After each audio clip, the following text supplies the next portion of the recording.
ฮัลโหลฮัลโหลสวัสดีเพื่อนๆทุกคนนะครับยินดีต้อนรับเข้าสู่รายการยูมิทีวีกับผมยูมินั่นเองลืมกันไปแล้วใช่ไหมล่ะใช่เราก็ลืมไปแล้วเหมือนกันขอลดเสียงหน่อยนะโอเคค่ะเอ่อเกมที่เราจะมาเล่นในวันนี้นะคะก็คือเกมสลับในดินแดนมหัศจรรย์นะซึ่งเกมนี้ก็นานแล้วแหละเราก็ค่อนข้างมั่นใจแล้วแหละว่าเราตกยุคนะโอเคงั้นเราจะมาเริ่มเล่นกันดีกว่าเนาะก็ยูมิมีที่แค่1,200ตาเดียวน่าจะตายนะฮะถ้าหากวันนี้ดวงไม่ดีนะเอาเป็นว่ามาเล่นกันเถอะก็เอ๊ะเล่นไงนะก็ลืมแล้วนะคะก็ก็โอเคแหละเออยังไงนะวันนี้ก็เสียงอาจจะแปลกๆไปหน่อยนิดนึงก็ไม่ใช่เลยแอป คือนั่นแหละมันแอปไปเองอ่ะไม่รู้จะทำยังไงอ่ะก็โอเคเก็บตองไว้ก่อนเนาะเอ๊ะผ่านก็แล้วกันว้าทำไมลูกอะไม่รู้ทำไงดีโอเคเรียบร้อยแล้วเอ๊ะขอเก็บไว้ก่อนก็แล้วกันนะ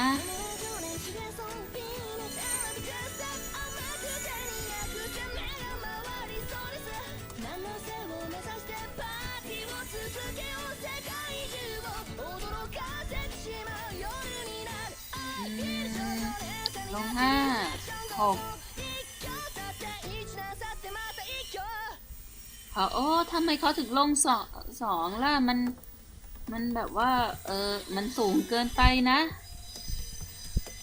เขามีตองแน่ๆเลยล่ะ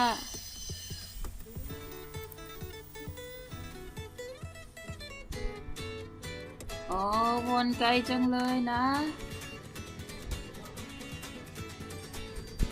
ไม่หลุดอีกแล้วอ่ะ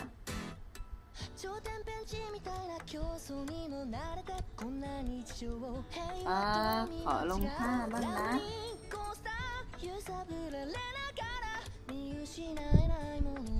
เอ๊ะผ่านนะ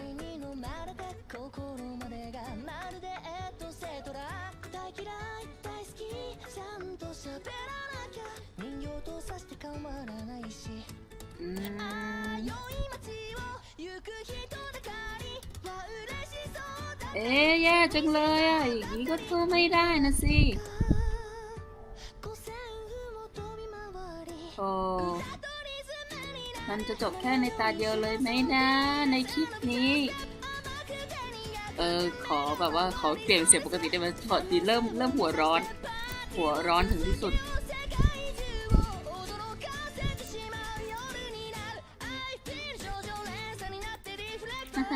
ตอนแรกกะว่าจะเอาแผ่นนี้ให้กลายเป็นควีนซะหน่อยอะแย่จังเลยโอ้แย่จังเลยตอง2หายแล้วเนี่ยไม่เป็นไรมีตอง4มาแทนนะคิดว่าน่าจะพอได้อยู่แล้วนะ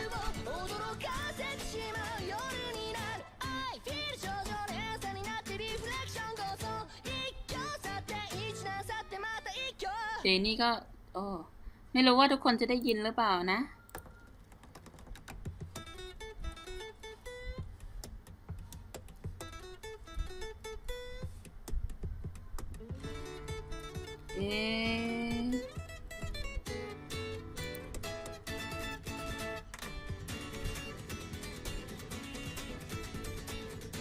คุณคิงกับคุณคีนรีบจบสิ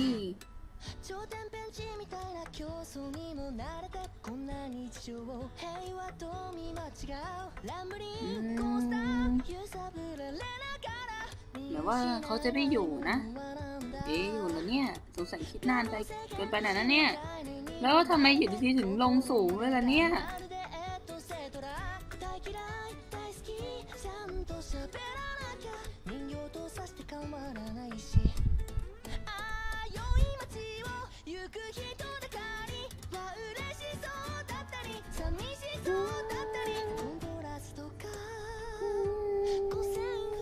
อยู่ไหมนะ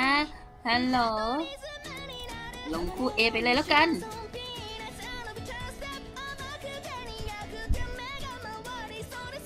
เอาละนะจะลงอันไหนต่อดีนะเออคู่5ดีไหมล่ะ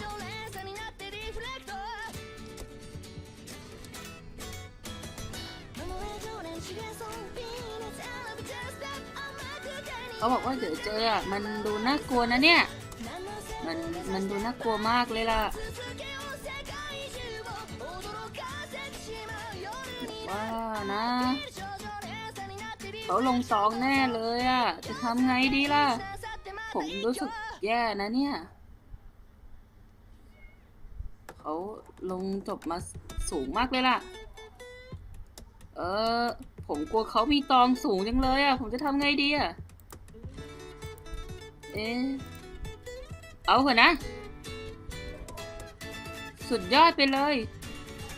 สมกับเป็นคิงนะผมก็คิดอย่างนั้นเหมือนกันแต่ว่าพอวันที่ผมมันก็จบแล้วนะใช้คำว่าผมอีกแล้ว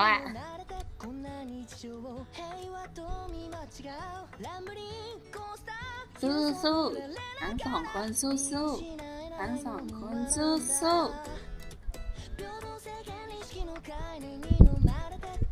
ว้าวผมได้ตังค์มาเพิ่มละงั้นจะเสริมความเกลือให้ตัวเองอีกตาหนึ่งนะ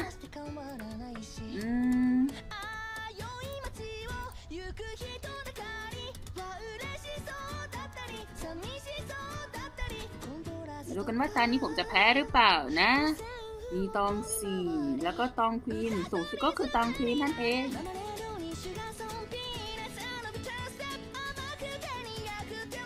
เขาลง3มาผมควรลง7สินะ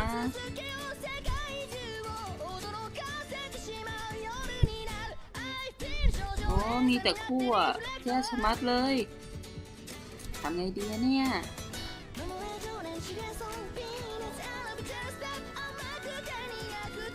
เร็วๆสินี่คุณคิดอะไรอยู่นะซะงั้นขอผ่านด้วยก็แล้วกันนะ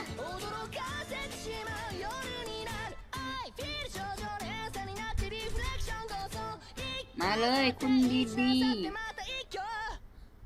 ทำไมเขาขอบพระคุณล่ะแสดงว่าเขาต้องได้อะไรที่สุดยอดมากแน่ๆเลยใช่ไหมล่ะเล่นเดี่ยวกันอย่างเงี้ยทำไงดีล่ะเนี่ยแย่สุดๆไปเลยยังไม่ค่อยอยากใช้ไพ่ตองซะด้วย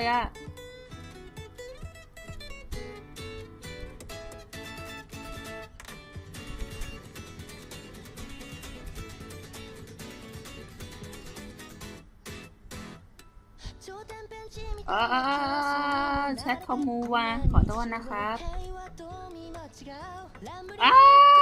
อย่าทำอย่างนี้สิเขาเล่นคู่กันแล้วเหรอดีจังเลย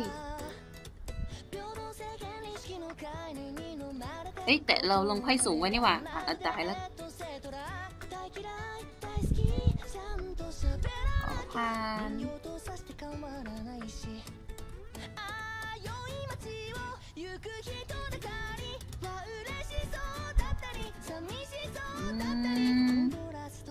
ผมควรแยกคู่ดีไหมอย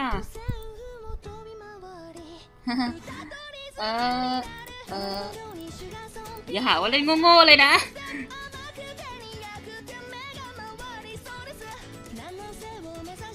แต่แบบความจริงผมไม่อยากเป็นคิงหรอกนะเพราะว่าพอมันล้มละลายไปมันแย่มากเลยล่ะแย่ในระดับแบบว่าไม่รู้ว่าจะทำไงเลยล่ะขอร้องล่ะใครลงคู่หรืออะไรก็ได้นะขอร้องผมไม่อยากเป็นคิงเยี่ยมไปเลย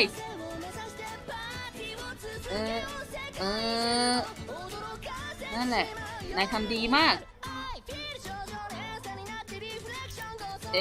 ลงคู่งั้นเหรอโหดร้ายที่สุดเลย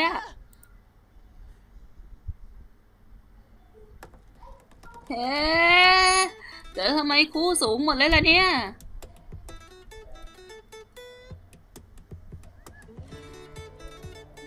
โหดร้ายโหดร้ายที่สุดเลย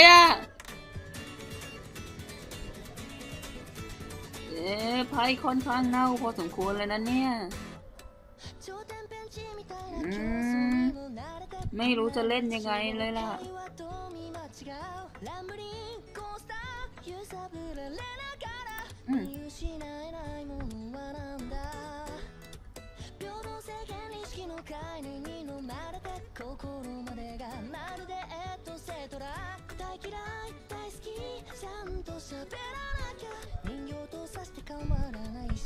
เออ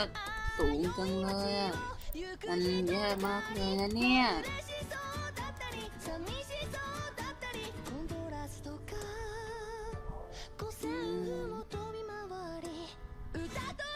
เจ็บเหรอ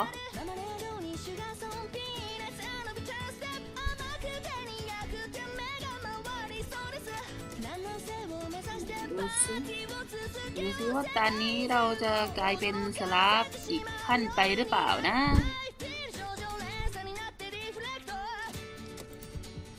ทางเศร้าเลยอะนะถ้าเป็นสลาฟเนี่ยเดี๋ยวผมลงไพ่มันไปหน่อย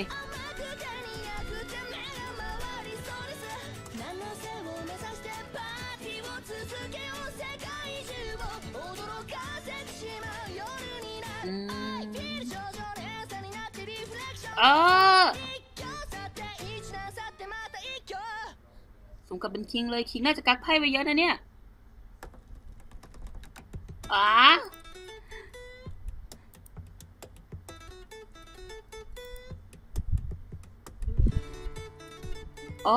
โดนตบตองซะแล้วล่ะแต่ว่าเขาคิดนานอย่างนี้แสดงว่าเขามีตองนั่นไงเล่าสุดยอดไปเลยถึงกับเป็นคิงอะต่อไปเป็นตองอีกแน่นอน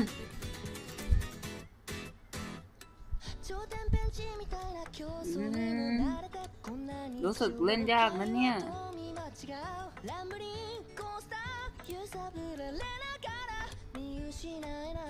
เสียงอะไรดังติ้งๆอีกแล้วเนี่ย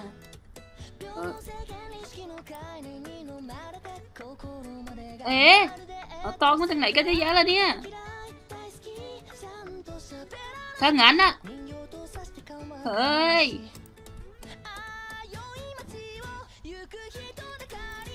ตอนนี้เสียตังค์นอนแล้วอาจจะเป็นสลาฟด้วยสินะว่าแล้วไงโหดร้ายที่สุดเลยอะตังค์หมดแล้วก็ตังค์หมดนี่นะให้ทำไงได้ก็เอาเป็นว่าเกมสลาฟแทนมหัศจรรย์วันนี้ก็ขอจบไว้ถึงเท่านี้ก่อนแล้วกันนะไปละบ๊ายบายโอเคโอ้ยแอปเสียงแม่งโคตรเหนื่อยเลย